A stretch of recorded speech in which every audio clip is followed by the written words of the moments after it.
যায়।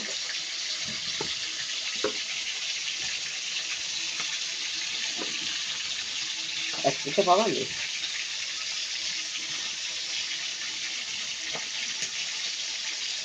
একে বাংলা ভাষায় বলে যে ঘাইপো মাছ।